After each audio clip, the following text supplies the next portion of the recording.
السلام علیکم ورحمۃ اللہ وبرکاتہ۔ بسم اللہ والصلاة والسلام علی رسول اللہ نبینا محمد وعلی آلہ واصحابہ ومن والاه، اما بعد۔ پارہ نمبر 3 کا آغاز ہو رہا ہے، اور پارہ نمبر 3 کو سمجھانے کے لیے اگر میں ایک جملے میں کہوں تو پارہ نمبر 3 میں اللہ کی قدرت، اس کے کمالات، اس کی خوبیوں اور اس کے کارناموں کا تذکرہ ہے۔ گویا کہ پارہ نمبر 3 آپ پڑھتے چلے جائیں، آپ کو اللہ کا انٹروڈکشن اور تعارف ملتا چلا جائے گا، جس کی تفصیلات ہم کچھ انشاءاللہ آج دیکھیں گے۔ دیکھیں، پارہ نمبر 3 کا جب آغاز ہو رہا ہے تو اللہ تعالیٰ بالکل اسٹارٹنگ میں ہی کہہ رہے ہیں تِلْكَ الرُّسُلُ فَضَّلْنَا بَعْضَهُمْ عَلَى بَعْضٍ۔ دنیا میں بہت سے پیغمبر آئے، نبی اور رسول ہونے کی حیثیت سے وہ برابر ہیں، لیکن ان میں بھی ایک کا مقام دوسرے سے کیا ہے؟ بڑھا ہوا ہے۔ اور یہ کام کس نے کیا؟ اللہ رب العالمین۔ کسی سے اللہ نے ڈائریکٹ کلام کیا، کسی کو اللہ رب العالمین نے اپنی روح قرار دیا، روح اللہ حضرت عیسیٰ علیہ السلام، کسی کو اللہ نے اپنا خلیل بنا لیا، ابراہیم علیہ السلام، کسی کو اللہ نے چیونٹیوں کی، جانوروں کی بولی سکھا دیا، سلیمان علیہ السلام، کسی کے انڈر میں، کسی کے قبضے میں پہاڑوں کو دے دیا کہ پہاڑ جو ہے ان کے ساتھ تسبیح بیان کرتے تھے، حضرت داؤد علیہ السلام۔ تو ہر طریقے کے پیغمبر اللہ نے جو ہے دنیا کے اندر بھیجے، اور یہ سارے کام کرنے والا کون ہے؟ اللہ رب العالمین۔ پھر آگے بڑھیں تو آگے قرآن مجید کی سب سے عظیم آیت ہے، جسے ہم کیا کہتے ہیں؟ آیت الکرسی۔ سب سے عظیم آیت ہے قرآن مجید کی۔ اور آیت الکرسی میں کیا ہے؟ اللہ کا تعارف ہے، اللہ کا انٹروڈکشن ہے۔ کیا کہتے ہیں اللہ تعالیٰ؟ اللہ لا الہ الا ہو، اللہ، اس کے سوا کوئی سچا معبود نہیں، عبادت کا مستحق کوئی ہے تو اللہ رب العالمین۔ الحی القیوم، اللہ کی یہ دونوں جو صفت ہے نا، یہ دونوں صفت اللہ کے بقیہ تمام ناموں اور صفات سے جڑی ہوئی ہے۔ اگر آپ اللہ کو ہمیشہ سے زندہ نہ مانیں، ہمیشہ قائم رہنے والا نہ مانیں، تو گویا کہ اللہ کے تمام ناموں کا آپ انکار کرتے ہیں۔ الحی القیوم، اللہ تعالیٰ ہمیشہ سے زندہ ہے، ہمیشہ زندہ رہے گا، ہمیشہ سے قائم ہے، ہمیشہ قائم رہے گا۔ یہ اللہ تعالیٰ کی دو صفات ہیں، عظیم صفات۔ پھر آگے اللہ تعالیٰ کیا کہتے ہیں جانتے ہیں؟ لا تأخذہ سنۃ ولا نوم۔ بڑا کمال کا جملہ ہے۔ اللہ کو اونگ بھی نہیں آتی اور اللہ کو نیند بھی نہیں آتی۔ اونگ کس کو کہتے جانتے ہیں؟ بالکل نیند کا جو اسٹارٹنگ والا پیریڈ ہوتا ہے اس کو کیا بولتے ہیں؟ اونگ۔ اور نوم کس کو بولتے ہیں؟ آپ گہری نیند میں جب چلے جاتے ہیں تو اس کو نوم بولتے ہیں۔ سینتن کہتے ہیں غفلت کی ابتدا ہو رہی ہے، یعنی جب ہم کو نیند آنے لگتی ہے نا تو کیا ہے؟ ہم غافل ہونے لگتے ہیں، یہ غفلت کی ابتدا ہے۔ اور نوم یہ غفلت کی انتہا ہے کہ ہم گہری نیند میں چلے جائیں، ہم کو معلوم نہیں ہو رہا ہے کہ کیا چل رہا ہے کیا نہیں چل رہا ہے۔ ہم کروٹ بھی لیتے ہیں تو بھی ہم کو ہی پتہ نہیں چلتا کہ ہم کروٹ لیں، خراٹے لیتے ہیں تو ہم کو پتہ نہیں چلتا کہ خراٹے لے رہے ہیں، یا اسی طریقے سے ہم کچھ بڑبڑاتے ہیں نیند میں، ہم کو پتہ ہی نہیں ہے کہ بھائی ہم کیا بول رہے ہیں کیا نہیں بول رہے ہیں۔ تو اللہ تعالیٰ کو نہ اونگ آتی ہے، یعنی اللہ تعالیٰ کبھی ایک لمحے کے لیے بھی غافل نہیں ہوتا، اور نہ ہی اللہ تعالیٰ کو نیند آتی، یعنی اللہ کبھی بھی غافل نہیں ہوتا۔ نہ ہی غفلت کی ابتدا ہے، نہ ہی غفلت کی انتہا ہے۔ اچھا، ایک بات یہاں اللہ نے دونوں لفظ کیوں استعمال کیا؟ اللہ تعالیٰ ڈائریکٹ کہہ دیتا کہ اللہ کو نیند نہیں آتی تو کوئی کہتا بھائی کہ اللہ تعالیٰ کو اونگ آتی ہوگی، تو اللہ نے کہا نہیں، اونگ بھی نہیں آتی۔ اچھا، اللہ تعالیٰ نے صرف یہ نہیں کہا کہ اللہ کو اونگ نہیں آتی، بلکہ کہا نیند بھی نہیں آتی، یعنی نہ نیند کا ابتدائی مرحلہ اللہ تعالیٰ کو آتا ہے اور نہ ہی نیند کا آخری مرحلہ آتا ہے۔ اور آپ کو بتاؤں، قرآن مجید میں اللہ نے نیند کے الگ الگ مرحلے کے لیے الگ الگ الفاظ استعمال کیے ہیں۔ ابھی آپ نے دیکھا سینتن کس کو بولتے ہیں؟ نیند آنے لگتی ہے اس کو کیا بولتے ہیں؟ سینتن۔ اور پھر اس کے بعد جب بندہ آگے بڑھتا ہے نا کہ اس کو نیند جو ہے تھوڑی نیند آ گئی ہے، تھوڑی دیر کے لیے وہ سو گیا ہے، تو اس کو عربی میں نعاس کہتے ہیں، نعاس۔ اور کچھ لوگوں کی نیند کچی ہوتی ہے، بھائی 1 گھنٹہ 1.5 گھنٹہ سوئے اٹھ جاتے ہیں، کچھ کھٹکا لگا اٹھ جاتے ہیں، کوئی آواز آئی فوراً اٹھ جاتے ہیں، تو اس کو عربی میں ہجوع کہتے ہیں۔ کانوا قلیلا من اللیل ما یہجعون، اللہ نے مومنوں کی صفات میں کہا کہ بڑی کچی نیند سوتے ہیں، یعنی ایسی نیند نہیں سوتے کہ بالکل 8 گھنٹے تک پتہ ہی نہیں چلا کہ ہاں مطلب کیا چل رہا ہے کیا۔ بہت سارے لوگ ہیں نا، دیکھیں مومن جو ہوتا ہے نا اس کو کھٹکا لگا رہتا ہے، ڈر لگا رہتا ہے، خوف لگا رہتا ہے، اسی لیے رات کو بھی جب سوتا ہے نا تو بالکل گہری نیند میں نہیں سوتا ہے، بلکہ وہ رات کو اٹھ کر کے 2 گھنٹے 3 گھنٹے کی نیند کے بعد اٹھ کر کے اللہ کی عبادت میں لگ جاتا ہے۔ وَبِالْأَسْحَارِ هُمْ يَسْتَغْفِرُونَ، سحری کے وقت اٹھتا ہے اور اللہ تعالیٰ سے استغفار کرتا ہے۔ تو یہ نیند کا تیسرا مرحلہ۔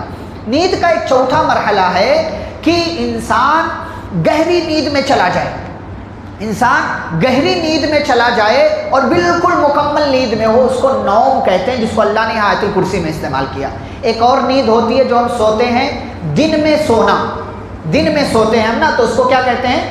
قیلولہ کہتے ہیں اس کو۔ اللہ نے سورۃ الاعراف میں وَكَمْ مِنْ قَرْيَةٍ أَهْلَكْنَاهَا فَجَاءَهَا بَأْسُنَا بَيَاتًا أَوْ هُمْ قَائِلُونَ، کتنی ہی بستیوں کو ہم نے ہلاک کیا، وہ رات میں سو رہے تھے یا دن میں سو رہے تھے، اچانک ان کے اوپر ہمارا عذاب آ گیا۔ تو اللہ تعالیٰ کو نہ اونگ آتی ہے، اللہ تعالیٰ کو نہ ہی نیند آتی ہے۔ اس کے بعد اللہ تعالیٰ اپنا تعارف بیان کرتے ہوئے کیا کہتے ہیں؟ لَهُ مَا فِي السَّمَاوَاتِ وَمَا فِي الْأَرْضِ، اے انسانوں سمجھتے ہو نا کہ تمہاری یہ جو بلڈنگ ہے تمہاری ہے، یہ مال تمہارا ہے، یہ جان تمہاری ہے؟ نہیں، سب اللہ کا ہے۔ آسمان، زمین، اس کا پورا نظام، اس کی پوری چیزیں، سب کچھ اللہ رب العالمین۔ یعلم ما بین ایدیہم وما خلفہم، آگے پیچھا سب اللہ تعالیٰ جانتا ہے، کیا کر رہے ہو کمرے میں، کیا کر رہے ہو باہر، سب اللہ تعالیٰ کو خبر ہے، تمہارے آگے کی باتیں، تمہارے پیچھے کی باتیں، سب اللہ تعالیٰ کو معلوم۔ ولا یحیطون بشیء من علمہ الا بما شاء، اور اللہ کتنا بڑا عالم ہے، یہ اگر انسان یہ مخلوقات جاننا چاہے نہیں جان سکتے مگر اتنا ہی جتنا اللہ بتا دے۔ وسع کرسیہ السماوات والارض، اور اللہ تعالیٰ عرش پر ہے، عرش کے اوپر اس کی کرسی ہے، کرسی کا یہ عالم ہے کہ اس کرسی نے پورے آسمان و زمین کو گھیر رکھا ہے۔ مفسرین نے لکھا ہے کہ اللہ کی کرسی کا عالم یہ ہے عرش کے مقابلے میں کہ گویا کہ آپ کسی صحرا میں، کسی جو ہے چٹیل میدان میں آپ ایک انگوٹھی ڈال دیں، تو جیسے اس چٹیل میدان میں انگوٹھی کی حیثیت ہے نا، ایسے ہی عرش پر اللہ تعالیٰ کی اس کرسی کی حیثیت ہے۔ اور یہ کرسی کتنی بڑی ہے؟ پورے آسمان کو اور زمین کو اس نے گھیر رکھا ہے۔ وَلَا يَئُودُهُ حِفْظُهُمَا، اور اتنی بڑی دنیا، اتنی بڑی کائنات، اس کی حفاظت ہم کیا کرتے ہیں؟ اپنے گھر والوں کو دیکھ کر کے تھک جاتے ہیں، بھائی کون دیکھے، یہ بچے کو دیکھیں، وہ بچے کو دیکھیں، دکان دیکھیں کہ گھر دیکھیں، تھک جاتے ہیں۔ اللہ تعالیٰ نہ آسمان کی حفاظت کرنے سے تھکتا ہے، نہ ہی زمین کی حفاظت کرنے سے تھکتا ہے، اور نہ ہی کسی اور کام کے کرنے سے تھکتا ہے۔ اللہ تعالیٰ کو ان دونوں کی حفاظت سے اکتاہٹ تک نہیں ہوتی، تھکنا تو دور کی بات ہے۔ وَهُوَ الْعَلِيُّ الْعَظِيمُ، اور اللہ بلند ہے، اس سے اوپر کوئی نہیں، اور اللہ عظیم ہے، اس سے بڑا کوئی بھی نہیں۔ یہ اللہ کا تعارف ہے۔ پھر آگے بڑھے تو اللہ تعالیٰ نے اپنا ایک اور تعارف پیش کیا ہے۔ جانتے ہیں ابراہیم علیہ السلام کا تذکرہ کیا اللہ تعالیٰ نے۔ ابراہیم علیہ السلام کے زمانے میں کون سا بادشاہ تھا؟ نمرود، پوری قوم مخالف تھی۔ تو اس بادشاہ کو پتہ چلا کہ ہمارے علاقے میں ایک بندہ آیا ہوا ہے جو میرے علاوہ کسی اور کو رب مانتا ہے، کسی اور کو رب کہتا ہے۔ تو بلایا گیا، کہا ابراہیم سنا ہے تم کسی اور کو اپنا رب کہتے ہو، تمہارا رب کون ہے؟ ابراہیم علیہ السلام نے اپنے رب کے تعلق سے جو تعارف کرایا نا، وہ سب سے بڑی دلیل دی۔ کہا ربی الذی یحیی و یمیت، کہا میرا رب وہ ہے جو زندہ کرتا ہے مارتا ہے، جو زندگی دیتا ہے موت دیتا ہے، جس کے ہاتھ میں موت و حیات کا نظام اور سسٹم ہے، میرا رب وہ ہے۔ عجیب ہو، انا احیی و امیت، یہ کام تو میں بھی کرتا ہوں۔ کچھ لوگ ہوتے ہیں نا، وہ اپنے آپ کو ہی سب کچھ سمجھتے ہیں، میری بات ہی سب سے بڑی ہے، سب سے اونچی رہے گی، اور جو میں بولوں وہی سچ ہے، وہی حق ہے۔ تو نمرود نے بھی کہا ارے یہ کون سی بات ہوئی، اگر یہ کام کرنے سے کوئی رب ہوتا ہے تو میں بھی رب ہوں، میں کیوں رب نہیں ہوں؟ میں بھی زندہ کرتا ہوں مارتا ہوں۔ 2 لوگوں کو بلایا جو قیدی تھے، ایک کو چھوڑ دیا، ایک کو جو ہے مروا دیا، کہا اس کو قتل کر دو، کہا میں یہ کام کرتا ہوں۔ ابراہیم علیہ السلام سمجھ گئے یہ تھوڑا اینٹک ہے، اس کو تھوڑا الگ اینگل سے سمجھانا پڑے گا۔ اس کو سمجھانے کے لیے سب سے بڑی دلیل دی تھی رب کی، لیکن جب یہ سمجھ گئے کہ یہ تھوڑا بے وقوف ہے، پاگل ہے، اس کو اینگل گھما کر کے سمجھانا پڑے گا، تو کہا اچھا ٹھیک ہے، تو رب ہے تو ایک کام کر، میرا رب وہ ہے جو سورج کو مشرق سے ایسٹ سے نکالتا ہے، فَأْتِ بِهَا مِنَ الْمَغْرِبِ، تو رب ہے تو ایک کام کر، سورج کو مغرب سے نکال دے، ویسٹ سے نکال۔ فَبُهِتَ الَّذِي كَفَرَ، ہکا بکا رہ گیا، ارے یہ کون سی بات اس نے کر دی، بالکل حیران ہو گیا۔ حالانکہ زندہ کرنا مارنا، زندگی اور موت، یہ اللہ کے لیے سب سے بڑی دلیل ہے۔ سورج کو ایسٹ سے نکالنا یہ اتنا بڑا کام نہیں ہے جتنا بڑا کام زندگی دینا اور موت دینا ہے۔ موت و حیات، آپ کی زندگی چل رہی ہے، کسی کے بس میں نہیں ہے کہ آپ کی زندگی پر فل اسٹاپ لگا دے، یہ کام کون کرتا ہے؟ اللہ تعالیٰ کرتا ہے۔ تو سورج کے نکالنے سے، سورج کے طلوع کرنے سے زیادہ بڑا کام ہے زندگی اور موت دینا، لیکن اس نے نہیں سمجھا۔ ابراہیم علیہ السلام نے جو ہے تھوڑا گھما کر کے اس کو سمجھایا تو حیران ہو گیا۔ اور بے وقوف ایسے ہی ہوتا ہے، جو ایمان والا نہ ہونا وہ ایسے ہی ہوتا ہے کہ وہ کبھی ادھر کو جاتا ہے کبھی ادھر کو جاتا ہے۔ تو یہ اللہ تعالیٰ کا تعارف ایک اور بیان کیا ابراہیم علیہ السلام کے حوالے سے۔ ایک اور تعارف اللہ تعالیٰ کا، وہ کیا ہے؟ اللہ تعالیٰ نے عزیر علیہ السلام کا تذکرہ کیا اس کے بعد والی ہی آیت میں۔ عزیر علیہ السلام نبی تھے، نام نہیں لیا اللہ تعالیٰ نے، لیکن یہ ہے کہ مفسرین نے لکھا وہ عزیر علیہ السلام ایک ایسے گاؤں علاقے کے پاس سے گزر رہے تھے جو علاقہ بالکل ختم ہو چکا تھا، کبھی آباد رہا ہوگا، اب بے آباد تھا، ویران تھا۔ تو انہوں نے کہا انا یحیی ہذہ اللہ بعد موتہا، کہ اللہ تعالیٰ اس مردہ بستی کو دوبارہ زندہ کیسے کرے گا؟ بالکل نام و نشان ختم دکھائی دے رہا ہے، کیسے اللہ تعالیٰ زندہ کرے گا؟ تو اللہ تعالیٰ نے کہا اچھا فَأَمَاتَهُ اللَّهُ مِئَةَ عَامٍ، اللہ تعالیٰ نے وہیں ان کو مار دیا، وہی مار دیا ان کو۔ کتنے سال؟ 100 عام، 100 سال۔ 100 سال کے بعد ان کو دوبارہ زندہ کیا تو کہا کم لبثت، کتنی دیر یہاں رہے؟ قال لبثت یوما او بعض یوم، تو دیکھا اسے ادھر ادھر دیکھا ہوگا، بھئی صبح جیسے کبھی شام میں سو جاؤ نا، عصر کے بعد سو جاؤ، مغرب سے پہلے آنکھ کھلی تو ایسے ایسے ادھر دیکھتے ارے صبح ہو گئی کیا، پتہ چلتا نہیں صبح نہیں ہوئی، ابھی تو شام والا حصہ ہے، تو زیادہ نہیں سوئے۔ تو انہوں نے ایسے ادھر ادھر دیکھا لبثت یوما او بعض یوم، کہا لگتا ہے ایک دن سویا ہوں یا دن کا کچھ حصہ سویا۔ تو اللہ نے کہا بل لبثت 100 عام، 100 سال سوئے ہو۔ فانظر الی طعامک وشرابک لم یتسنہ، اللہ نے دلیل دی، کہا ایک تو تمہیں میں نے مارا، 100 سال تک رہے یہاں مردہ پڑے رہے، پھر زندگی دی، اور اس کے بعد کیا کہا یہ تمہارا کھانا، یہ تمہارا پانی ہے، دیکھو خراب تک نہیں ہوا، 100 سال خراب تک نہیں۔ وانظر الی حمارک ولنجعلک آیۃ للناس وانظر الی العظام کیف ننشزها، اور وہ گدھا جو تھا ان کے ساتھ وہ ہڈیوں کا ڈھانچہ بن گیا تھا، اللہ نے مار دیا تھا اس کو، پھر انہی کی نظروں کے سامنے اللہ تعالیٰ نے اس کو دوبارہ زندہ کیا، اس کو گوشت دیا، اس کی ہڈیوں کو ٹھیک کیا، اور اللہ تعالیٰ نے ان کو بتایا کہ اللہ تعالیٰ ایسے مردوں کو دوبارہ زندگی۔ فلما تبین لہ، جب لائیو ٹیلی کاسٹ اپنی نظروں کے سامنے دیکھا، قال اعلم، کہا مجھے معلوم ہے، ان اللہ علی کل شیء قدیر، کہا مجھے معلوم ہے کہ میرا رب، میرا اللہ ہر چیز پر قادر ہے، یہ ہمارا ایمان ہونا چاہیے۔ یہ ایک دلیل۔ ایک اور دلیل اللہ نے دی کہ اللہ مردے کو دوبارہ زندہ کیسے کرے گا۔ ابراہیم علیہ السلام ایک پیغمبر ہیں، نبی ہیں، رسول ہیں۔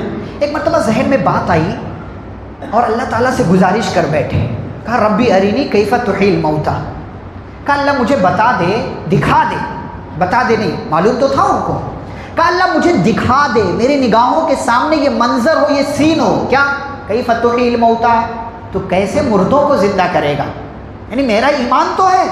اللہ نے بلکہ سوال بھی کیا، ابراہیم اولم تؤمن، ایمان نہیں کیا کہ میں دوبارہ مردوں کو زندہ کروں گا؟ قال بلا، کہا اللہ تعالیٰ بات یہ نہیں ہے، ایمان تو ہے، ولکن لیطمئن قلبی، لیکن وہ کیا ہے نا، دیکھ لو تو یقین مزید ہو جاتا ہے۔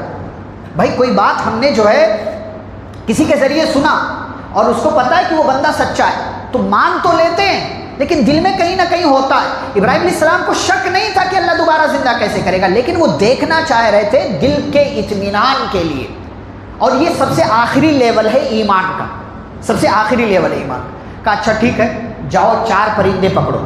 4 پرندے پکڑے، کہا اچھی طریقے سے دیکھ بھال لو کہ کون کون سا پرندہ پکڑ کر لائے ہو، ان سے مانوس ہو جاؤ، ان سے کھیلو، ان کو اپنے گھر میں رکھو اچھی طریقے سے، اور پھر اس کے بعد ان کو ذبح کرو۔ ذبح کرنے کے بعد بوٹیاں بنا لو۔ بوٹیاں بنانے کے بعد الگ الگ پرندے کی ایک ایک بوٹی الگ الگ پہاڑ پر جاؤ رکھاؤ۔ ثم اجعل على كل جبل منهن جزءا ثم ادعوهن، اور رکھ کر آنے کے بعد اپنی جگہ آ جاؤ اور پکارو ان کا نام لے کر۔ جیسے جانوروں کا ہم نام رکھ دیتے ہیں نا، پرندوں کا نام رکھ دیتے ہیں، اور نبی صلی اللہ علیہ وسلم کے زمانے میں بھی جانوروں کا نام رکھا جاتا تھا، آج بھی یہ سلسلہ چلتا ہے۔ تو کہا مانوس ہو جاؤ، ذبح کر لو، ایک ایک ٹکڑا، ایک ایک بوٹیاں الگ الگ جگہوں پر رکھاؤ پہاڑ پر، اور پھر بلاؤ۔ یأتی ثم ادعوهن یأتینک سعیا، وہ تمہارے پاس دوڑتے اور بھاگتے ہوئے آئیں گے۔ ابراہیم علیہ السلام نے یہ کام کیا، اپنی نظروں سے دیکھا، ذبح کیا، بوٹیاں الگ الگ پہاڑوں پر رکھ کر کے آ گئے، اور پھر پکارا نام لے کر کے، وہ پرندے بھاگتے ہوئے آئے۔ اللہ نے کہا وَاعْلَمْ، جان لو، ان اللہ عزیز حکیم، اللہ غالب ہے، اس کو کوئی ہرا نہیں سکتا، اور اللہ حکیم ہے، اس کے ہر فیصلے میں کوئی نہ کوئی حکمت ہوا کرتی ہے۔ یہ اللہ تعالیٰ کے 4 دلیلیں، 5 دلیلیں بلکہ۔ سب سے پہلے رسولوں کو ایک دوسرے پر فضیلت دی، آیت الکرسی کا تذکرہ، پھر اس کے بعد زندگی دینا، موت دینا، پھر اس کے بعد مردے کو دوبارہ زندہ کرنے کی ایک دلیل، اور مردے کو دوبارہ زندہ کرنے کی دوسری دلیل۔ یہ 5 پروف، 5 جو ہے دلیلیں، انٹروڈکشن، اللہ کا تعارف کیا گیا۔ اب اس کے بعد کی جو آیتیں ہیں، آیت نمبر 261 سے لے کر کے اگلی کچھ آیتوں میں اللہ نے مال خرچ کرنے کی بات بیان کی ہے۔ ہم چند ایک چیزیں اس حوالے سے دیکھیں گے۔ سب سے پہلی بات، اللہ نے یہ بیان کیا کہ اللہ کے راستے میں اگر خرچ کرو گے تو کیا فضیلت ہے اس کی۔ اللہ نے مثال دے کر کے سمجھایا، اور قرآن کا ایک طریقہ یہ ہے کہ قرآن مثال دے کر کے باتوں کو سمجھاتا ہے۔ قرآن کے اندر اللہ نے مثال دے کر کے بات سمجھایا۔ تو ایک بات، مال خرچ کرنے کا کیا فائدہ ہے؟ کہا ایک دانہ جیسے تم زمین میں ڈالتے ہو، اس سے 7 بالیاں نکلتی ہیں، ہر بالی میں 100 دانے ہوتے ہیں، گویا کہ آپ کا ایک دانہ 700 دانے لاتا ہے۔ آپ کا 1 روپیہ 700 روپیہ لے کر کے آتا ہے، اور یہیں پر رکتا نہیں ہے۔ واللہ یضاعف لمن یشاء، اللہ جس کے لیے چاہتا اور بڑھا چڑھا کر کے دیتا ہے، اور اللہ جب بڑھا چڑھا کر کے دے گا تو وہ گنتی میں نہیں آئے گا، انکاؤنٹیبل، آپ گن ہی نہیں سکتے اس کو، کتنا اللہ تعالیٰ بڑھا چڑھا کر کے دے گا۔ تو آپ کا 1 روپیہ صرف 10 نہیں، 70 نہیں، 100 نہیں، 700 اور اس کے اوپر جتنا اللہ لے کر کے جانا چاہیے، یہ فضیلت ہے۔ اچھا، آپ نے مال اللہ کے راستے میں خرچ کر دیا، تو اب اس کو سیو کرنا ہے آپ کو، یہ نیکی، پیسہ تو چلا گیا، اس کی برکت آپ کو زندگی میں نظر آئے گی، لیکن اس نیکی کو سیو کر کے رکھنا ہے، بچا کر کے رکھنا ہے۔ اور بچا کر رکھنے کا کیا طریقہ ہے؟ مال خرچ کرنے کے بعد آپ کیا کریں؟ احسان نہ جتلائیں، ارے تو ہی تو ہے، تیری میں نے مدد کی تھی، آج میرے سامنے بول رہا ہے تو، لوگ کرتے نا ایسا۔ اچھا، دوسری بات، کسی کو تکلیف نہ دے، کسی کو تکلیف نہ دے۔ بعض دفعہ کیا ہوتا ہے نا، ہم کسی پر احسان کرتے ہیں، وہ بیچارہ ہمارے احسان تلے دبا ہوا، تو اگلی بار اس کو ہم ڈانٹتے ہیں، اس کو پھٹکارتے ہیں، بلکہ مار بھی دیتے ہیں، اس کو مار بھی دیتے ہیں اس کو۔ تو اللہ تعالیٰ نے کہا لا تبطلوا صدقاتکم بالمن والاذی، یہ 2 چیزیں ہو گئی، نہ احسان جتلانا ہے اور نہ ہی تکلیف دینا ہے۔ تیسری چیز، وہ مال دکھاوے کے لیے آپ خرچ مت کریں، دکھاوے کے لیے خرچ مت کریں، اخلاص ہونا چاہیے۔ آپ 1 روپیہ دیں لیکن اللہ کے لیے دیں، آپ 1 کروڑ بھی دے دینا لیکن اللہ کے لیے نہ ہو، دکھاوے کے لیے ہو، تو 1 ذرہ فائدہ نہیں ہوگا بلکہ الٹا نقصان ہوگا آپ کو۔ تو جب مال خرچ کریں نا، ان تینوں چیزوں کا دھیان رکھیں، اللہ کے لیے ہو، نہ احسان جتلائیں، نہ ہی تکلیف دیں، اور نہ ہی ریاکاری اور دکھاوا اس کے اندر ہو۔ اچھا، مال کون سا خرچ کریں گے؟ ردی مال نہیں ہونا چاہیے، بیکار مال نہیں ہونا چاہیے۔ ہمارے ہاں لوگ، اللہ تعالیٰ نے اسی کو کہا یا ایھا الذین آمنوا انفقوا من طیبات ما کسبتم، جو تم نے کمایا ہے نا اس میں سے اچھا والا دو اللہ کے راستے میں۔ جنت چاہیے نا، جنت چاہیے تو ردی مال سے جنت تھوڑی ملے گی، اچھے والے مال سے جنت ملے گی۔ اور یاد رہے کہ آپ کو جو چاہیے نا، آپ جو ٹارگٹ رکھیں نا، اسی حساب سے کوشش بھی کرنا پڑے گا آپ کو۔ آپ کو جنت چاہیے لیکن آپ جو ہے وہ ردی مال خرچ کریں، اناج اور غلہ آئے تو اس میں سے جو بالکل لاسٹ ایک دم گھٹیا مال ہوتا ہے وہ اللہ کے راستے میں، جیسے ہمارے یہاں لوگ کیا کرتے ہیں، اور نوٹ پھٹ گئی تو کہاں دو؟ مسجد میں، گلے میں ڈال دو، کون تو دیکھتا نہیں، کوئی نہیں دیکھتا۔ اللہ نے کہا اچھا والا مال دو، وَلَا تَيَمَّمُوا الْخَبِيثَ مِنْهُ تُنْفِقُونَ، اور ردی مال کا ارادہ بھی مت کرو۔ اور ردی مال کون سا؟ وَلَسْتُمْ بِآخِذِيهِ، وہ مال جس کو تم خود لینا نہیں چاہتے اس کو اللہ کو دو گے؟ یعنی جو مال، جو نوٹ ہم خود لینا نہیں چاہتے دکاندار سے یا سامنے والے سے، وہ مال ہم اللہ کے راستے میں دیتے اور یہ سمجھتے جنت بنا رہے ہیں ہم۔ غلط بات ہے یہ، ردی مال خرچ مت کریں اللہ کے راستے میں۔ اچھا یہ ایک بات ہو گئی۔ ایک اور بات اسی میں کہ مال آپ دیں گے کس کو؟ 5 طرح کے لوگوں کا اللہ نے تذکرہ کیا ہے، للفقراء الذین احصروا فی سبیل اللہ۔ ایک ایسا فقیر جو اللہ کے راستے میں لگا ہوا ہے، یعنی جہاد میں ہے، یہاں ہے، وہاں ہے، وہ مثلا اس کو موقع ہی نہیں ہے کہ وہ جا کر کے کام کاج کرے، پیسہ کمائے، تو اس پر آپ اپنا مال خرچ کریں گے۔ نمبر 2، لا یستطیعون ضربا فی الارض، ایک ایسا جو ہے طالب علم ہے، علم سیکھنے والا ہے، قرآن و حدیث سے جڑا ہوا بندہ ہے، جو سفر کر کے کہیں کمانے کے لیے نہیں جا سکتا، اس پر بھی آپ اپنا مال خرچ کریں گے۔ نمبر 3 کہ لا یسألون الناس الحافا، ایک بندہ وہ ہے کہ اللہ رب العالمین نے کہا کہ مانگتا نہیں ہے، وہ ضرورت مند ہے لیکن اپنے آپ کو ایسے دکھاتا ہے جیسے اس کو ضرورت نہیں ہے۔ ایسے بہت سارے لوگ ہوتے ہیں نا کہ بھائی وہ مطلب معلوم نہیں کروانا چاہتے لوگوں کو کہ میں محتاج ہوں، حالانکہ وہ محتاج ہوتے ہیں، جن کو ہم سفید پوش کہتے ہیں۔ بھائی وہ شو نہیں کرتے کہ میں غریب ہوں، میں کنگال ہوں، مجھ کو زکوٰۃ دو، مجھ کو جو ہے اپنا مال دو۔ تو اللہ تعالیٰ نے کہا ایسے لوگوں کو سماج سے چھانٹ کر کے ان کو اپنا مال پہنچاؤ۔ یہ تیسرا بندہ۔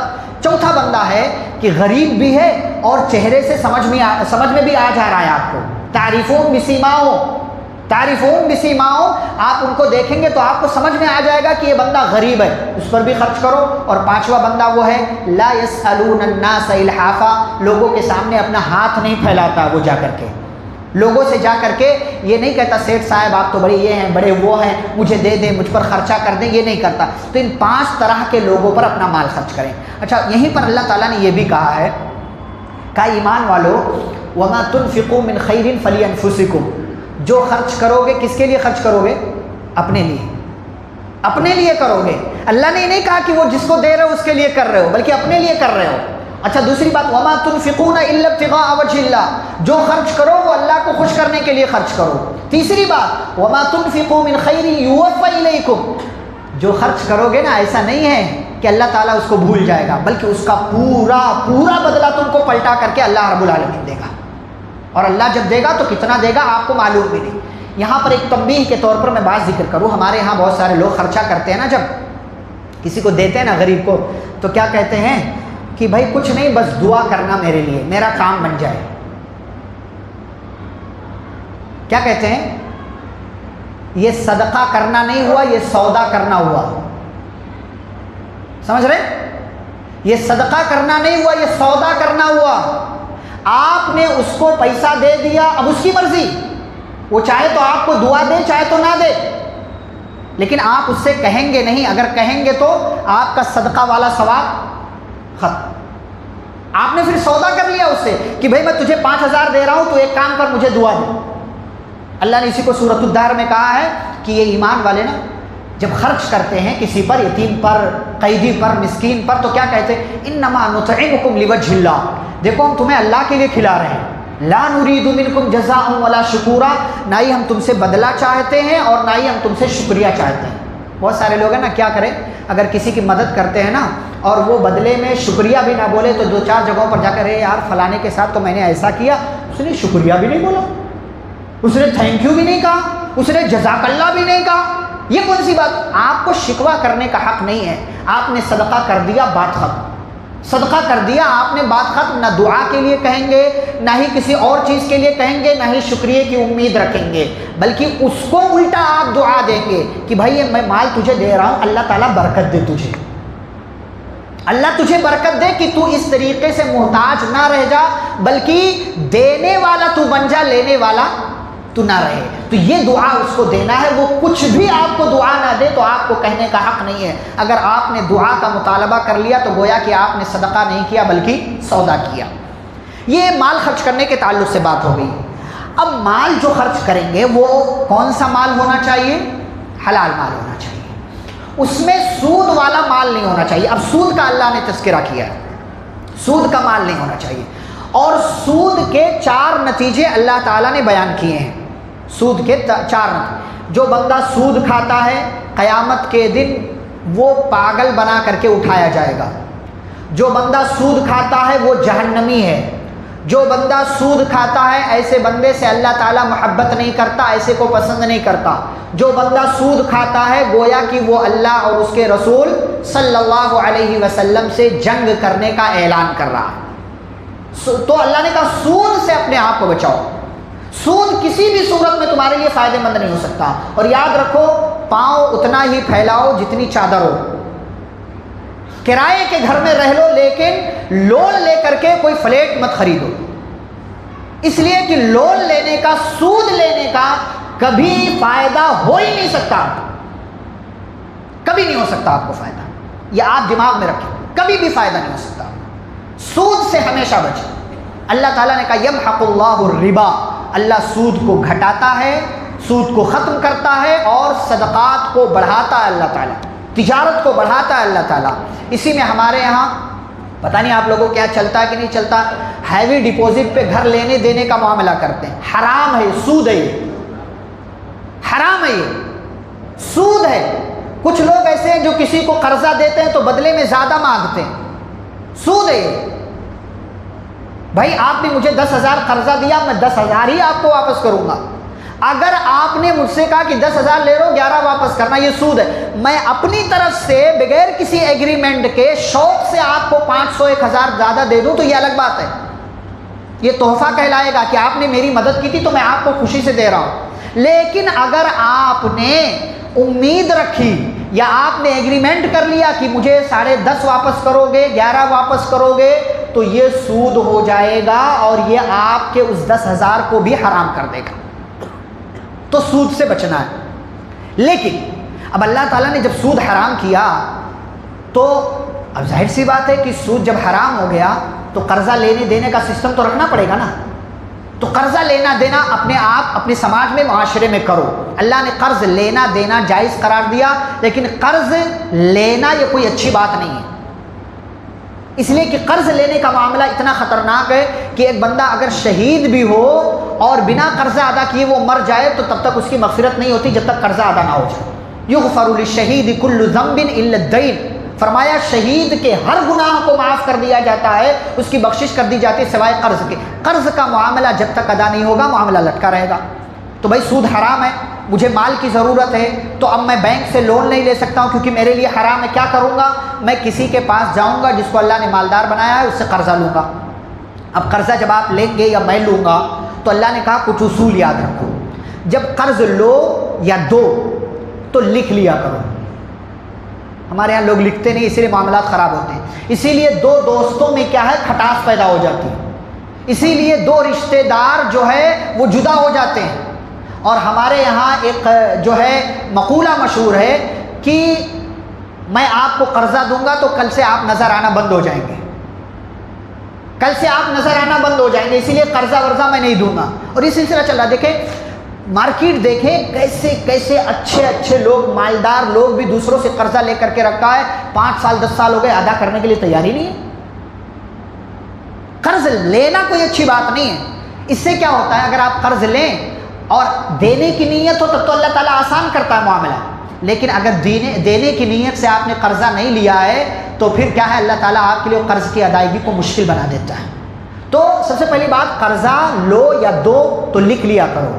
نمبر 2, گواہ بھی بنا لیا کرو کہ بھائی فلانے نے فلانے کو مال دیا, یہ 2 لوگ گواہ ہیں, فلاں تاریخ کو دیا, اتنا مال دیا, واپسی فلاں تاریخ کو یہ جس نے قرضہ لیا ہے اس نے دینے کے لیے بولا ہے. جب آپ لکھ پڑھ لیں گے تو کیا ہوگا؟ ذالکم اقسط عند اللہ، اللہ تعالیٰ کہتے ہیں یہ انصاف کے زیادہ قریب ہے۔ اس سے کیا ہوگا کہ تمہارے ہاں لڑائی جھگڑا نہیں ہوگا، تمہارے معاملات خراب نہیں ہوں گے، تمہارے درمیان جو ہے دشمنی پیدا نہیں ہوگی۔ تو جب بھی قرضہ لو یا دو تو لکھ لیا کرو، گواہ بنا لیا کرو، یہ تمہارے لیے بہتر ہے۔ پھر اس کے بعد سورۃ البقرہ کی آخری دو آیتیں جو آپ اچھے سے جانتے ہیں کہ ان کی بڑی فضیلت ہے، اور ان دونوں آیتوں کو نبی صلی اللہ علیہ وسلم کو دیا گیا کہاں پر؟ معراج میں۔ اور معراج میں نبی صلی اللہ علیہ وسلم کو کتنی چیزیں دی گئی؟ 3۔ کون کون سی؟ سورہ بقرہ کی آخری دو آیتیں، نمبر 2 نماز، نمبر 3 جی بخشش۔ کس کی؟ جو شرک نہ کرے، جو بندہ بنا شرک کیے دنیا سے چلا جائے گرچہ کتنا گنہگار ہو، اللہ تعالیٰ نے کہا کہ میں اس کو بخش دوں گا، میں یہ وعدہ کرتا ہوں۔ تو یہ 3 تحفے ملے، اور ان دونوں آیتوں کی بڑی فضیلت ہے، یاد کریں اس کو، یاد نہ ہو تو دیکھ کر کے پڑھیں۔ پیارے رسول صلی اللہ علیہ وسلم فرماتے ہیں الآیتان من آخر سورۃ البقرہ من قرأہما فی لیلۃ کفتہ، کہ سورہ بقرہ کی آخری 2 آیتیں ہیں، جو رات میں پڑھ لے، پڑھ کر سو جائے، یہ دونوں آیتیں اس کے لیے کافی ہوں گی۔ کس سے؟ یہ حدیث میں ذکر نہیں ہے، کس سے؟ کامن رکھا ہے، ہر قسم کے نقصان سے، شیطان سے، گھر میں آگ لگنے سے، شارٹ سرکٹ سے، اور کسی چوری ڈکیتی سے، ہر طرح کے معاملے سے یہ دونوں آیتیں آپ کے لیے کافی ہو جائیں گی۔ تو ان دونوں کی بڑی فضیلت ہے، ان کو پڑھا کریں۔ یہاں پر سورۃ البقرہ مکمل ہوتی ہے۔ اب سورہ آل عمران کا آغاز ہوتا ہے۔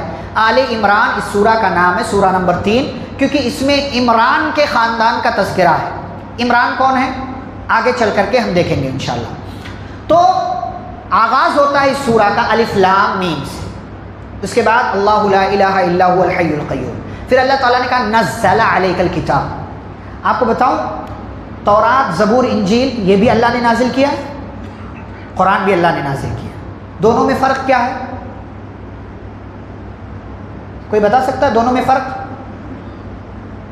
نازل ہونے کے اعتبار سے دونوں میں فرق کیا ہے؟ وہ تو بعد میں تبدیلی ہو گئی، قرآن میں نہیں ہوگی، یہ تو مطلب معلوم بات ہے، لیکن دونوں میں فرق کیا ہے؟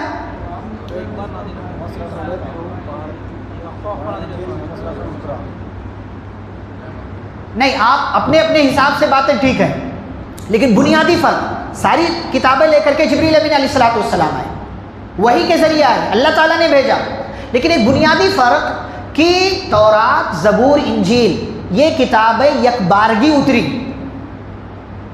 ایک ساتھ پوری کتاب اللہ تعالیٰ نے دے دی، اور قرآن ضرورت کے حساب سے 22 سے 23 سال میں اللہ نے نازل کیا۔ یہ دونوں میں فرق ہے۔ اور نزلہ کا مطلب ہوتا ہے رفتہ رفتہ اتارنا، اور انزلہ کا مطلب ہوتا ہے ایک بار اتارنا۔ یہ قرآن مجید کا ہے، دیکھیں ہر لفظ اپنی جگہ پرفیکٹ ہے۔ قرآن کے لیے اللہ نے نزلہ کا لفظ استعمال کیا، اور تورات انجیل کے لیے انزلہ کا لفظ استعمال کیا، تو یہ بنیادی فرق ہے دونوں میں۔ اس کے بعد اللہ تعالیٰ کے تعارف کی ایک اور دلیل، ان اللہ لا یخفی علیہ شیء فی الارض ولا فی السماء۔ اس سے پہلے اللہ تعالیٰ نے کہا کہ اللہ تعالیٰ تمہیں جو چاہتا ہے تمہاری ماؤں کے پیٹ میں تمہیں وہ شکل دے دیتا ہے۔ ہم سے اگر کہا جائے میں بہت اچھا جو ہے ڈیزائن بنا لیتا ہوں، بہت اچھی تصویر بنا لیتا ہوں، تو مجھ سے اگر کہا جائے کہ بھائی تصویر بناؤ انسانوں کی، کتنی بنا سکتا ہوں میں؟ 5، 10، 15، 20 الگ الگ، کوئی مطلب جو ہے سیم نہیں ہونا چاہیے۔ اللہ تعالیٰ کا کیا معاملہ ہے؟ یہ مسجد میں بیٹھے ہیں، دیکھیں اتنے سارے لوگ ماشاءاللہ، کوئی کسی سے ملتا جلتا نہیں۔ اللہ تعالیٰ جو چاہتا ہے وہ شکل دے دیتا ہے، یہ اللہ کا کمال ہے، یہ اللہ کی قدرت ہے۔ پھر اس کے بعد آگے اللہ تعالیٰ کہتے ہیں ان اللہ لا یخفی علیہ شیء فی الارض ولا فی السماء، اللہ سے کوئی بھی چیز چھپ نہیں سکتی، نہ ہی زمین میں اور نہ ہی آسمان میں۔ بھاگو، کہاں بھاگ کر جا سکتے ہو؟ بھاگ ہی نہیں سکتے، تو بھاگ ہی نہیں سکتے، کوئی بھی چیز، ایک ذرہ، ایک تنکا بھی نہیں اللہ تعالیٰ سے چھپایا جا سکتا ہے، نہ ہی وہ خود چھپ سکتی ہے۔ یہ اللہ کی قدرت ہے، یہ اللہ کا پاور ہے۔ اس کے بعد آگے بڑھیں، اللہ تعالیٰ نے اس پارے میں 3 جگہ دین کا تذکرہ کیا، دین اسلام کا۔ کہ اللہ تعالیٰ کے نزدیک سب سے پسندیدہ دین کون سا ہے؟ دین اسلام۔ پھر آگے چل کر کے اللہ رب العالمین نے اپنی قدرت کی دلیل دی۔ دیکھیں اللہ تعالیٰ نے کہا قل اللہم مالک الملک، آپ کہیے کہ اے اللہ تو بادشاہوں کا بادشاہ ہے، بادشاہ تؤتی الملک من تشاء، تو جس کو چاہتا ہے بادشاہت دیتا ہے۔ یہ اللہ تعالیٰ کی قدرت ہے کہ پل بھر میں کسی جو ہے عام انسان کو بادشاہ بنا دیتا ہے، کسی بادشاہ کو جو ہے گداگر بنا دیتا ہے، فقیر بنا دیتا ہے۔ وَتَنزِعُ الْمُلْكَ مِمَّن تَشَاءُ، جس سے چاہے بادشاہت چھین لے۔ وَتُعِزُّ مَن تَشَاءُ وَتُذِلُّ مَن تَشَاءُ، جس کو چاہے عزت دے، جس کو چاہے ذلیل کر دے۔ بِيَدِكَ الْخَيْرُ، تیرے ہاتھ میں ہر طرح کا خیر ہے۔ إِنَّكَ عَلَى كُلِّ شَيْءٍ قَدِيرٌ، اے اللہ تو ہر چیز پر قادر ہے۔ پھر آگے بڑھیں، تُولِجُ اللَّيْلَ فِي النَّهَارِ وَتُولِجُ النَّهَارَ فِي اللَّيْلِ، تو رات کو دن میں داخل کرتا ہے، دن کو رات میں داخل کرتا ہے کوئی جو یہ کام کرے؟ پورا سسٹم سال بھر کا بنا ہوا ہے، چاند کا اپنا، سورج کا اپنا، ایک مطلب جو ہے 0.0000 سیکنڈ بھی کوئی سورج چاند اپنے سسٹم سے آگے اور پیچھے نہیں ہو سکتے۔ وَتُخْرِجُ الْحَيَّ مِنَ الْمَيِّتِ وَتُخْرِجُ الْمَيِّتَ مِنَ الْحَيِّ، اللہ مردے کو زندے سے نکالتا ہے، زندے کو مردے سے نکالتا ہے۔ کیسے؟ مرغی سے کیا پیدا ہوتا ہے؟ انڈا ڈیڈ، لیکن اسی ڈیڈ سے اللہ تعالیٰ پھر مرغی یا مرغا نکالتا ہے۔ تو مردے سے زندہ، زندے سے مردہ، یہ اللہ تعالیٰ پیدا کرتا ہے۔ وَتَرْزُقُ مَن تَشَاءُ بِغَيْرِ حساب، اور اللہ تو جس کو چاہے بغیر حساب کے روزی دے، تیرا کوئی کچھ نہیں کر سکتا، تجھے کوئی مجبور نہیں کر سکتا۔ یہ قدرت کی کچھ اور دلیل ہے، اور بڑی دلیل دیکھیں قدرت کی اللہ تعالیٰ کی۔ مریم علیہ السلام کا اللہ نے تذکرہ کیا ہے۔ کون ہے یہ؟ عیسیٰ علیہ السلام کی ماں ہے، تذکرہ کیا ان کا۔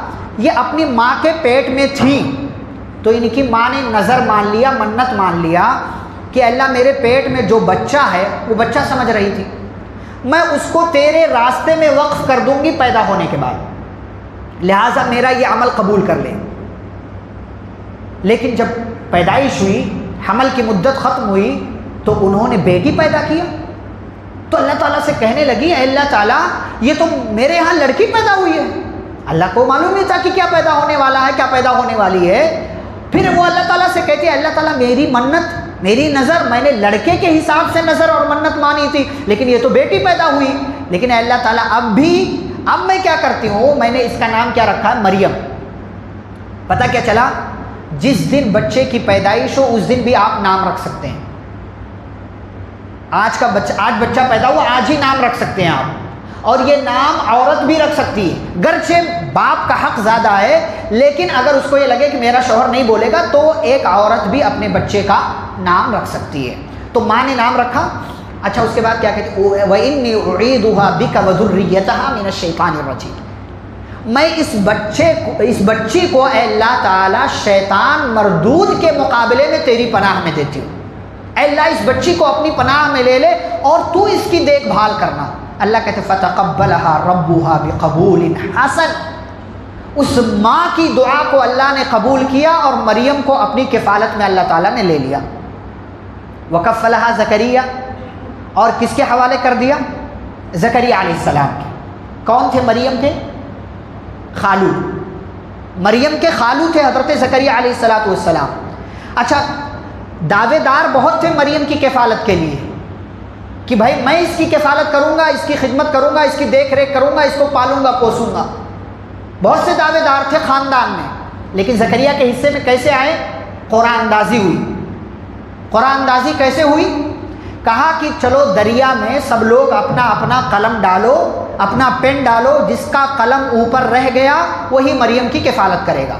سب لوگوں نے ڈالا، سب کا پین نیچے چلا گیا، اور ظاہر سی بات ہے آپ اپنا پین ڈالیں گے پانی میں تو اوپر رہے گا، وہ نیچے رہے گا، لیکن اللہ تعالیٰ جو کرنا چاہے وہ ہوتا ہے۔ تمام لوگوں نے پین ڈالا اپنا، زکریا علیہ السلام نے ڈالا تو ان کا پین اوپر رہ گیا۔ اس طریقے سے مریم ان کی کفالت میں آ گئی۔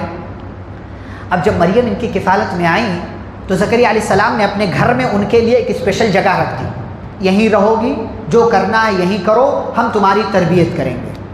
اب کمال کیا ہوتا ہے، کلما دخل علیہا زکریا المحراب وجد عندہا رزقا۔ جو لوگ نا امید ہیں زندگی سے انہیں سبق لینا چاہیے، جو لوگ نا امید ہیں اولاد کے نہ ہونے سے انہیں سبق لینا چاہیے، جو لوگ نا امید ہیں کہ ہمارے یہاں یہ معاملہ کیسے پورا ہوگا انہیں سبق لینا چاہیے۔ جب زکریا علیہ السلام مریم کے پاس آتے تھے، وجد عندہا رزقا، ان کے پاس کھانے پینے کی الگ الگ چیزیں پاتے تھے، پھل فروٹ پاتے تھے، اور فروٹ بھی ایسا کہ گرمی والا نہیں ہے، سردی والا ہے لیکن گرمی میں آ رہا ہے، سردی والا نہیں ہے لیکن یہاں اس موسم میں مل رہا ہے، بے موسم کا پھل مریم کے پاس۔ مریم سے سوال کرتے تھے، انا لکی ھذا، بچی بتا تیرے پاس یہ کیسے آیا، میرے علاوہ کسی اور کو یہاں آنے کی پرمیشن نہیں ہے، میں لا کر کے دینے والا ہوں، تیرے پاس یہ سامان آیا تو کہاں سے آیا، بتا، کوئی اور انسان یہاں آنے والا نہیں ہے۔ قالت هو من عند اللہ، وہ ننھی سی بچی جواب دیتی ہے، خالو جان یہ اللہ کی طرف سے یہ معاملہ ہو رہا ہے، ان اللہ یرزق من یشاء بغیر حساب، اللہ جس کو چاہتا ہے بغیر حساب کے روزی دیتا ہے، اور اللہ تعالیٰ کے ہاں کسی چیز کی کمی نہیں ہے۔ اچھا، زکریا علیہ السلام اب تک باپ نہیں بنے تھے،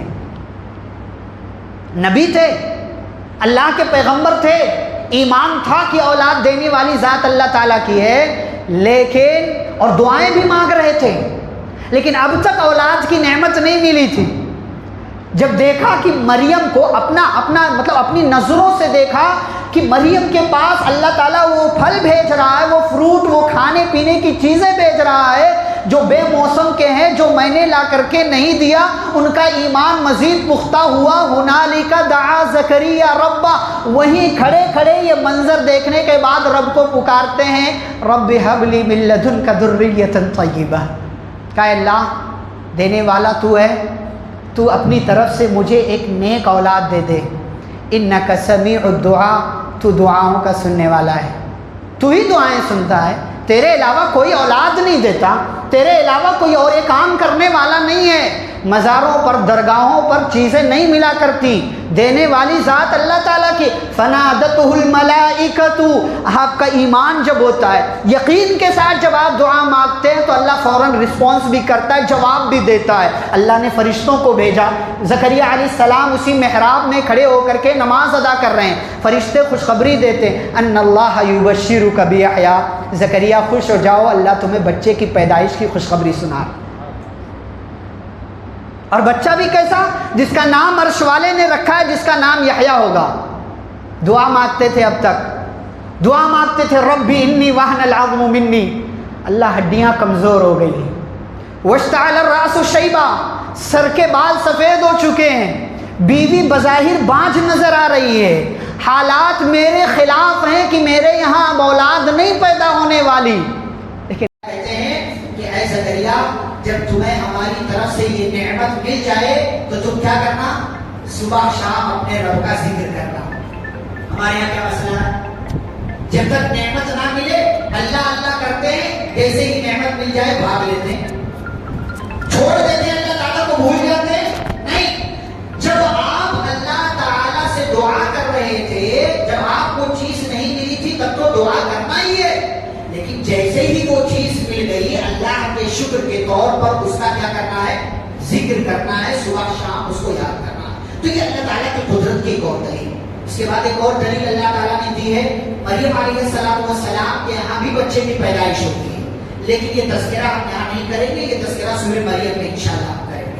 اللہ کی قدرت کی بہت ساری دلیلیں آج آپ نے دیکھ لی، تو یہ والی بات سورہ مریم میں جہاں ان کے نام سے مکمل سورہ ہے، مریم کے یہاں ایسے بچے کی پیدائش ہوئی، عیسیٰ علیہ السلام ایسے پیدا ہوئے، بڑا ہونے کے بعد انہوں نے کیا کیا کام کیا، ان کے ساتھ کیا معاملات ہوئے، کیسے اللہ تعالیٰ نے ان کو زندہ اٹھا لیا، یہ ساری باتیں انشاءاللہ ہم سورہ مریم میں کریں گے۔ اس کے بعد دو باتیں میں آخری کی دو باتیں بتا کر بات کرتا ہوں۔ ایک بات یہ ہے کہ بہت سارے لوگ کیا کرتے ہیں نا، دین کا سودا کر لیتے ہیں، دین کا سودا کر لیتے ہیں، ذرا سا فائدہ دکھے تو نماز کو پیچھے ڈھکیل کر کے وہ فائدہ لینے چلے جاتے ہیں۔ ایسے لوگ جو اللہ کے دین کو بیچ کر دنیا خریدتے ہیں ایسے لوگوں کو 5 سزائیں ملنے والی ہیں۔ نمبر 1 اولئک لا خلاق لهم فی الآخرہ، ایسے لوگوں کا آخرت میں کوئی حصہ نہیں۔ نمبر 1 ولا یکلمهم اللہ، اللہ تعالیٰ ایسے لوگوں سے بات نہیں کرے گا۔ ولا ينظر الیہم یوم القیامہ، اللہ ایسے لوگوں کو دیکھے گا بھی نہیں۔ نمبر 4 ولا یزکیہم، نہ ہی ان کو گناہوں سے پاک صاف کرے گا۔ اور نمبر 5 وَلَهُمْ عَذَابٌ أَلِيمٌ، ایسے لوگوں کے لیے دردناک عذاب ہے۔ ہمارے ہاں لوگ ایک چائے پر پھسل جاتے ہیں اور چائے کسی نے پینے کے لیے بلا لیا تو نماز کو آنا بھول جاتے ہیں۔ یہ اللہ کے دین کے ساتھ کھلواڑ۔ ہم جو ہے دکان میں بیٹھے رہتے، کسٹمر آئے گا آئے گا آئے گا اور نماز ہم 4 رکعت 4 کی 4 چھوڑ دیتے ہیں۔ جمعہ کے دن ہم پیچھے آتے ہیں کہ جب ہم چلے گئے تو دکان میں کسٹمر آئے گا ویسے ہی خالی چلا جائے گا۔ یاد رکھو اللہ کے لیے کوئی کام کرو گے تو اللہ تعالیٰ لوگوں کو بھی خوش کر دے گا اور خود بھی خوش ہو جائے گا، لیکن اگر لوگوں کے لیے کام کرو گے تو اللہ بھی ناراض ہوگا، لوگوں کو بھی آپ سے ناراض کر دے گا۔ دین کو دنیا سے کبھی پیچھے مت کرو، دین کو آگے رکھو گے، دنیا بھی بنے گی آخرت بھی بنے گی۔ دنیا بنے نہ بنے لیکن آپ کی آخرت بن جائے گی۔ بے وقوف ہے وہ انسان جو دنیا بنانے کے لیے دین کا سودا کر لیتا ہے، ایسا بندہ بے وقوف ہے۔ آخری بات وہ بات یہ ہے، جیسا کہ میں نے کہا اس بارے میں اللہ تعالیٰ نے 3 جگہ دین کا تذکرہ کیا ہے۔ سب سے پسندیدہ دین دین اسلام۔ اللہ تعالیٰ نے یہ بھی کہا کہ کوئی اگر اس دین کو مانتا نہیں ہے تو ایسی صورت میں اس کا اپنا گھاٹا ہے، اور کوئی اس دین کو ماننے کے بجائے کوئی اور دین مانتا فلن یقبل منہ، تو اس کی طرف سے وہ دین قبول نہیں کیا جائے گا۔ میرے نبی صلی اللہ علیہ وسلم نے حدیث میں فرمایا والذی نفسی بیدی، قسم اس ذات کی جس کے ہاتھ میں میری جان ہے، لا یسمع بی احد من هذه الامه یہودی ولا نصرانی ثم يموت ولم يؤمن بالذی ارسلت به الا كان من اصحاب النار۔ اگر کوئی یہودی میرے بارے میں سنتا ہے، عیسائی کو میرے بارے میں خبر ہوتی ہے کہ آخری نبی آ گئے ہیں، دنیا کے کسی بھی انسان کو میرے بارے میں معلوم ہوتا ہے اور مجھ پر ایمان لائے بغیر وہ مر جاتا ہے تو وہ کیا ہے؟ جہنمی، وہ جہنمی۔ اب اس آخری دین کو ماننے میں ہی چاہ رہا ہے، یہی دین اللہ کا پسندیدہ دین ہے اور اسی دین پر چلنے والے کے اعمال اللہ کے یہاں قبول ہوں گے۔ آخرت کا منظر اللہ نے ذکر کیا۔ اچھا ایک سوال آپ لوگوں سے کروں، ہمیشہ کے لیے جہنم کس پر حرام ہے؟ مشرک پر۔ جو شرک کر کے دنیا سے گیا ہو اس پر ہمیشہ ہمیشہ کے لیے جہنم حرام ہے۔ صرف شرک کرنے والے پر؟ پکی بات؟ اور کچھ ہے؟ شرک کس کو کہتے ہیں؟ اللہ کی عبادت میں کسی کو شریک کرنا، نا اس کو شرک کہتے ہیں۔ تو یہ کام اگر کوئی بندہ کر رہا ہے تو جہنم اس کا ٹھکانہ ہے، جنت اس پر ہمیشہ کے لیے حرام۔ لیکن شرک کے برابر کا ایک اور گناہ ہے۔ نبی کو اگر کوئی نہیں مانتا تو کیا خیال ہے؟ اگر کوئی نبی کو نہیں مانتا، بغیر نبی کو مانے دنیا سے چلا گیا، یہ شرک ہے؟ یہ شرک ہے؟ یہ کفر ہے، یہ شرک نہیں ہے۔ تو شرک پر مر جانے والے کے لیے بھی جنت حرام، اور کفر یعنی کفر اکبر، کفر اکبر کا مطلب دین کی بنیادوں کا انکار کر دے، کوئی نماز کا انکار کر دے، یہ شرک نہیں ہے لیکن یہ کفر ہے۔ کوئی زکات کا انکار کر دے، کوئی روزہ کچھ نہیں مانتا، بھائی روزہ نہ رکھے وہ ایک الگ بات، لیکن روزہ کو مانے ہی نہیں، یہ کفر ہے، کفر اکبر۔ کوئی حج کا انکار کر دے، میں حج نہیں مانتا، یہ کیا اپنا پیسہ لگاؤ جاؤ، یہ حج کیا ہوتا ہے میں نہیں مانتا، تو یہ کفر اکبر۔ تو ایک طرف شرک کرنے والا بندہ ہمیشہ ہمیشہ کے لیے جنت خراب ہو جاتی ہے اگر اسی پر مر جاتا ہے، اور ایک اور بندہ ہے کفر کر کے گیا ہو۔ اسی چیز کو اللہ تعالیٰ نے اس بارے کی آخری آیت میں بیان کیا، فرمایا ان الذین کفروا، اللہ نے کہا جن لوگوں نے کفر کیا، وماتوا وهم کفار، اور کافر بن کر کے ہی مرے۔ اللہ نے شرک والے کا تذکرہ نہیں کیا۔ شرک کفر ہو سکتا ہے لیکن ہر کفر شرک ہو یہ ضروری، ہر شرک کفر ہے لیکن ہر کفر شرک نہیں ہے، ٹھیک ہے؟ ہر عورت انسان ہے لیکن ہر انسان عورت ہے، ہر مرد انسان ہے لیکن ہر انسان مرد ہے نہیں نا۔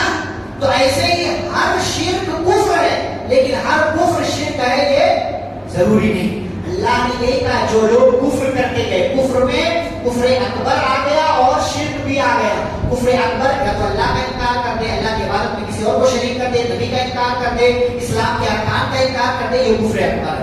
تو جو اس پر مر جائے, آپ تصور کریں ایمان کتنی بڑی دولت ہے. جو بندہ ایمان لائے بغیر دنیا سے گیا, کفر کی حالت میں دنیا سے گیا, اللہ کہتے مان لو اگر وہ زمین کے برابر سونا بھی لا کر کے ہم کو دے اور کہے اللہ یہ سونا لے لو اور ہمیں جہنم سے نجات دے دو, اللہ کہتے فلن یقبل, ہرگز اس کی طرف سے یہ زمین کے برابر سونا قبول نہیں کیا.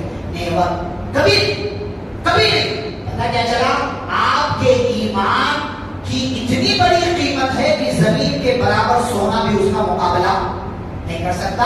اس ایمان کی دولت کی فکر کرو, اپنے عقیدے کو بچا کر کے رکھو, اپنے ایمان میں یقین میں کمی نہ آنے دو, اسلام کی بنیادوں پر اس کو مانو, اس کو تسلیم کرو, اس چیز کو اپنی زندگی میں بٹھا کر کے رکھو, اور ہر قسم کے شرک, کفر, کفر اکبر سے, چھوٹے کفر سے, بڑے کفر سے اپنے آپ کو بچا کر کے رکھو. اسی میں نجات ہے, اسی میں خیر ہے, اسی میں بھلائی ہے. دنیا آپ کی نہ بنے, ایمان لے کر کے آپ گئے تو یقین مانے انشاءاللہ نجات آپ کو ملے گی.